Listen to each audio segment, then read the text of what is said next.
Good morning, welcome to Stu's Corner, episode 3. We're going to see if I can, how do we put this, match the consistency or the complaining, all of the complaining that I do about agents' consistency in their marketing or lack thereof. See how many episodes of this we can do. I'm pretty sure you're going to have to come on location with me. In fact, we're in a different corner today already, and it's day 3. Yesterday, we talked about the bloodbath of the recruiting scene in real estate. It's just getting worse and worse. 1.6 million agents, and I saw it. So that's MLS NAR members, right? 1.6 million NAR members. There's supposedly double that have a real estate license. I suppose if they've kept up their continuing education, they might be NBA, no broker affiliated, or licensed inactive, or different things in different states. Speaking of which, it's amazing how many different terms there are for broker, broker associate, employing broker, responsible broker, qualified broker, qualifying broker. I was trying to find just a list of brokers to drill down and do a last minute push here on our recruiting partnership program, take on about another 10 brokers before the end of the year. And to find an actual broker that owns a company in some of these states, like California, you've got broker and broker associate. Broker being somebody that either works independently under their own name or works under a company name, but it's their license. They're the responsible party.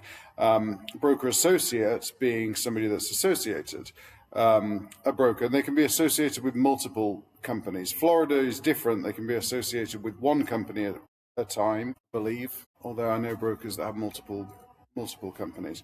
Scratch that. Okay, so 72+% of agents closed 0 deals this year. Pretty much nobody's. They should have to hand their license back. And I'll tell you one reason why they're not, why they've got no business is because they don't answer the fucking phone. One of the guys that works for me yesterday, I think there was 170 people in a call list for him, and he's like, I'm getting so frustrated, nobody's answering the phone. So they don't. 3% of people, 3% of real estate agents answer the phone. Can you imagine if 3% of other businesses answered the phone? 97% of the phone calls that to a business, your dry cleaner, the car dealership, a restaurant to make a reservation, and nobody answers the phone. It's a joke. No wonder they got no business. I don't understand it. And somebody yesterday complained about are we dealing with a landline? So what kind of office doesn't have a landline? I thought that the sells something. I don't give my cell phone out to people because I'm available, because all of our office calls are recorded, they're transcribed, they're AI summarized. Things get missed when people start calling on the cell phone. I can answer on the cell phone, the same as in the office, but then I run into the issue of people trying to text my cell phone, which is, I've been texting you. I'm like, why would you text a landline? I don't actually know how.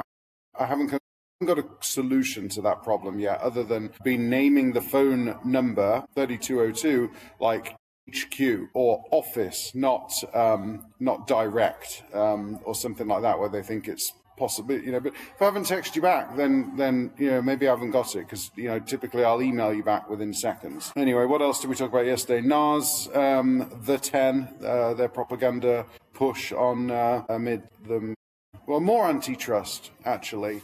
Like, they haven't fixed any of the problem. The next big one they're going to have is with consumers. I mean, forget what the real estate agents, their issues with consumers, related to commissions, although as it turns out, buyers agents have been paid more this year in the last 12 months, since the lawsuit settlement terms came into place, and they've had to negotiate their own commissions, and buyers agent commissions are now up. So all of this bullshit about them, all consumers are overpaying for the house. So that 6% was earned the second that agent signed a listing agreement. Here you go, I'll sell your house for you, 6%. this nonsense of cooperating brokers and cooperating broker compensation, that 6% is for that agent to sell that house. If you've got to call in another agent from the MLS because you can't double end the deal, right, or act as a transaction brokerage or a broker or however you want to phrase it to be compliant in that in other states, then you failed, right? The only reason that you're bringing in and paying another person half of the money that you've charged your customer is because you weren't able to sell the house yourself. And this is NAR's fucking all in, all in, everybody's a winner, let's share everything. One of my brokerages, when we were listing bank-owned properties, they were paying us 8% to list the property. There's 2% going to the buyer's side. There is a line of buyers out of the door for investment properties in 2009, 2010, 2012. Cash everywhere. Do I need a buyer's agent? No. Do I want to give away the 2%? No, not really. But MLS requires that you put something on there. I thought one was maybe a little tight, and 3 was too much. So the 2% it was. And when we got to the closing table, the other agent always calling, what's happening? Why aren't we splitting the money 50-50? Is it your client paying for this? Did you have to trash out the house? Did you have a voodoo spell put on you by some fucking weirdo? No, you brought a buyer, right? And there's a line of buyers, from here to the moon and back. Anyway, yeah. I think NAR's going to that was a rant. I think NAR's going to have a problem with the realtor versus real estate agent. Nobody knows the difference. First of all, I've called associations recently. For years I've called associations, but in the last couple of weeks I've called associations. Osceola County Association of Realtors. They can't pronounce it themselves. They fucking work there. Consumers, I bet you if you asked 100 people, I bet 100 people would tell you that there's no difference. Consumers, there's no difference between a realtor and a real estate agent. If you ask a realtor what the difference is between a realtor and a real estate agent, they've signed a code of ethics, which is like a 7-point document. Initial here, just saying you won't do these things, and the code of ethics is whack anyway. Like I won't poach. Fair is fair. If somebody's got an agent or says they've got an agent, you're not allowed to talk to that person. It's business. Do you think HP's not going after IBM's enterprise customers? Do you think Google's not going after Apple's customers? You think that Comcast isn't going after DirecTV's customers? What is this fair, all's fair thing? If an agent hasn't sold a house and you're at day 90 on a listing agreement, expect that somebody should be coming in and saying, hey, they contracted with you, they said they'd sell it in 90 days at $4 million, and they haven't. It's stuck on the market. They failed. They suck. Let me take this over. This is what we're going to do. This is where this antitrust, right, or anti-competitiveness. This is a prime example of anti-competitiveness. Then put in all of these niceties in place where everybody's Keller Williams style hugging and kissing. No, like everybody is a competitor. Every agent is an independent contractor, they're an independent business owner. Your competition are the people in your own office, let alone the people in other offices. Just because you're a member of a trade association, it doesn't bring every office together under one hood. It's like everybody's lost their minds. It's not like this in cities so much as like New York and Chicago. Like it's competitive. And you got to show some value. Just I'm getting paid half of somebody else's commission, and everything's a fee split. Why would you want to give away half of your money? That brought me to a conversation I had with somebody yesterday about my state MLS, which you may or may not have heard of. It's an independent. So the question, he said, no, I use my state MLS. I don't put anything on the regular MLS. I said, okay. I said, I'm interested how you, with your agents, how do you frame this? Because a lot of agents want to put things on the MLS, or be a member of the MLS. It's old thinking. You don't want to. Why would you want to give up half of your commission, right? I'm not a member of NAR. This guy's in Alabama. I'm not a member of NAR. I'm not a member of any of the realtor associations. I'm not a member of any of the realtor associations MLS. I want to be as far away from those things as possible. I use my state MLS, the listing gets syndicated to Homes.com, Zillow, Trulia, Redfin, etc., etc. So consumers can find the property, no problem. Other agents can't find the property in the MLS. I said, doesn't that shrink your buyer pool a bit? He said, no. Buyer's going to find the property on Zillow, and they're going to go to the listing agent, me, and I'm going to get both sides of the commission. Well, I'm going to get my full commission. I'm not going to have to give half of my commission away for some agent to bring a buyer. And chances are, if that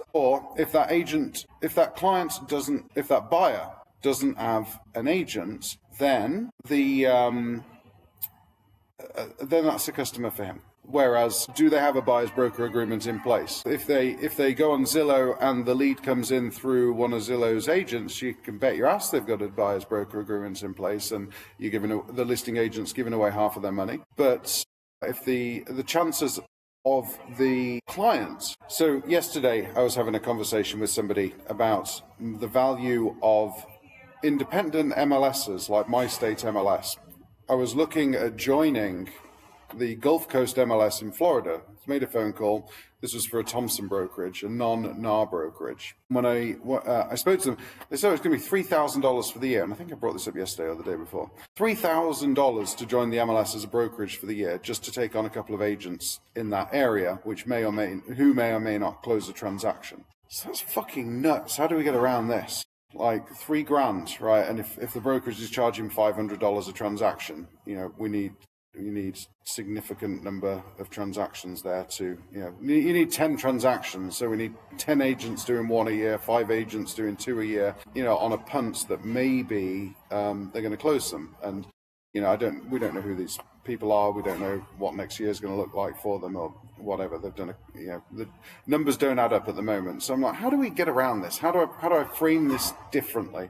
So my state MLS that you may or may not know of is an independent MLS, right? They're not realtor associated. And as far as like an MLS goes, they still have the commission field in there.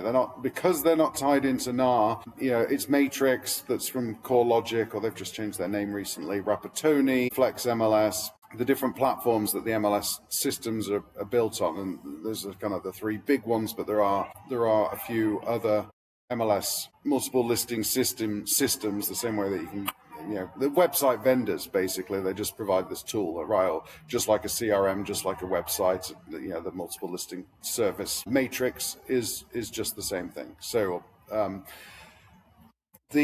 state MLS, right? This was my point.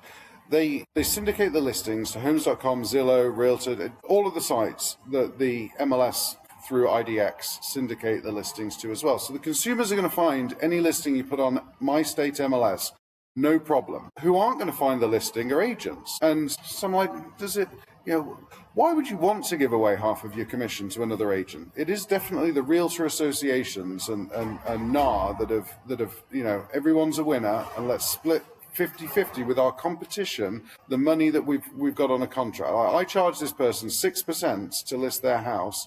Why am I giving 3% of it away unless I have to do that in order to get the house sold? And the only reason that's happened is, if that is a Zillow lead that's come in, that was the consumer that found that property. That wasn't the agent that found that property for the consumer. So a consumer's gone on Zillow, they've done a search, they've found a premier agent, the agent's paid 30% for the lead, and then they've taken 50%, presuming that, fair is fair, presuming that they've nicked 50% of the listing agent's commission from that. That ecosystem, that doesn't, the agent there didn't bring any value. That consumer, if they were on Homes.com, would have gone directly to the listing agent and they would have kept all 6% of their commission. You can totally do without the MLS. Consumers have enough tools now, today, to be able to search themselves. And you can search on Realtor.com Pro if you wanted to. Yeah, personally, I think Homes.com has the best offering. Any listing leads go to the listing agent, and they don't ban any listings. They don't have any issue with the private listing portals. They're a true portal. Hypocrisy. And NAR, the EXP got in this battle. Oh, we think it's anti-competitive to, not have private listings, Compass's private listing network, right? We think it's anti-competitive to have that. Well, EXP just launched. What the heck was this called? It's got a stupid name. Live, Lyvve, which is a how have they put this? It's a global portal. It's shit. It's got here we go, my show notes, right? Here's the EXP Live, Tech Foil and Global Escape, right? So Live aggregates 30 plus countries listings, Mexico vacations to French vines into AI-powered search with multi-currency, WhatsApp chats, agent data ownership, and it solves fragmentation without mergers. Vertical tech builds, right. So that it's like a private listing portal. I don't know where, so half of the listings on there have no address. The other half of them are EXP listings. So it reminds me a lot of like Realty Trap. There was a foreclosure, or is a foreclosure website, garbage, right? I always use Foreclosure Radar. But anyway, they miss like just, little lots of land with no address on them, just a city and a contact form. There's tons of these listings. There's a bunch of duplicates on there.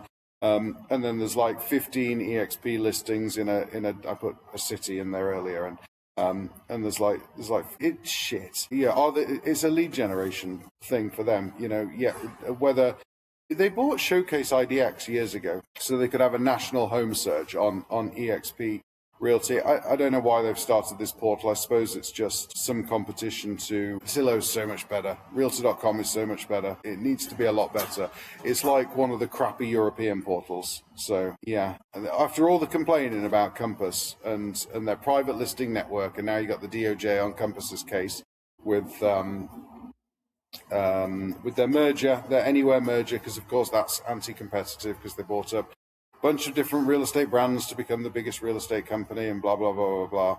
And just because Compass has put up a fight against NAR and the MLSs saying, hey, we should have these private listing networks, why not? And my argument with the My State MLS thing is, if you take a car on consignment, right, or a handbag, a Hermes handbag on consignment at one of these designer consignment stores, for example, you choose as the consignor. You pick that customer up yourself, right? The consumer's best interest on how somebody's selling something for them, right, based on what they've agreed to do in a listing agreement, right? Whether it's a flat fee listing agreement, limited listing agreement, full service listing agreement, whatever you've decided to do there, there's no. If you list your car for sale on consignment with somebody, the dude doesn't sell it. Like, it is what it is. The same thing with the house. Like, just pull the listing agreement with them if they haven't sold it, right? Or they said they were going to sell it for, whatever they were going to sell it for.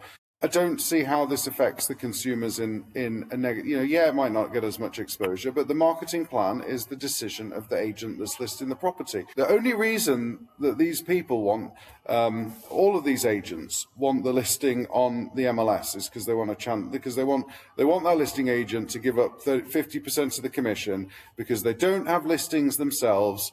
And they don't, so they've got buyers, and that's the way that they're getting paid. Is by trying to get their commission out of the listing agent or out of the seller's side, and having the listing agent negotiate that commission with the seller rather than them having to have the conversation with the buyer.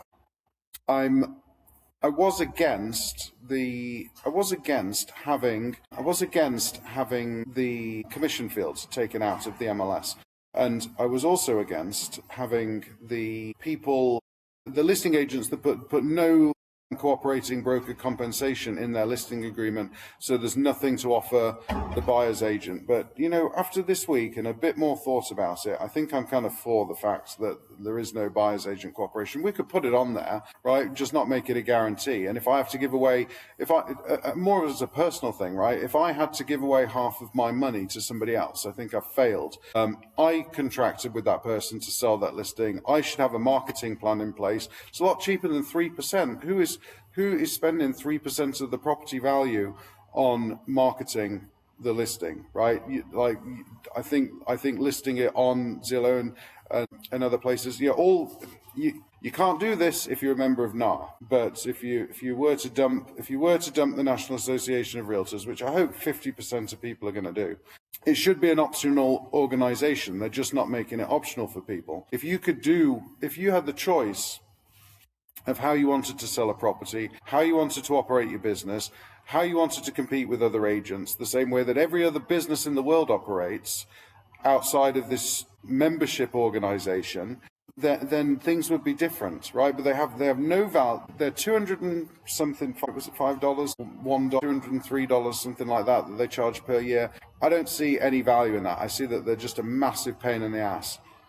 And I hope 50% of people leave them. I hope they start providing some actual value to the agents. Not this lobbying. It's like they're trying to, laws that they can't pass are getting put in place in the form of restrictions via NAR instead. So there is coercion and fraud going on in terms of, and manipulation is probably a better word than fraud. There is manipulation going on to where it might not be a law that they can get in place because it would never hold up in a court. So they circumvent that by going after this monopoly of a membership organization. Anyway, so let's do a recap on this. Recruiting bloodbath. Well, we are hiring producing agents. This is the plug. I've got to add it in here somewhere, right? We are hiring producing agents. We are putting systems in place. We are fully invested in this operating system model for brokerages, whereby plug and play, operating the real estate brokerage like you would any other company, any other sales organization, with the marketing department and accounting and processing and all of the rest of it. I'm really trying to set things up differently with hyperlocal neighborhoods, marketing for the agents, and show those that are motivated how to do it. And we've plugged into, we've got quite a number of brokers now all across the country.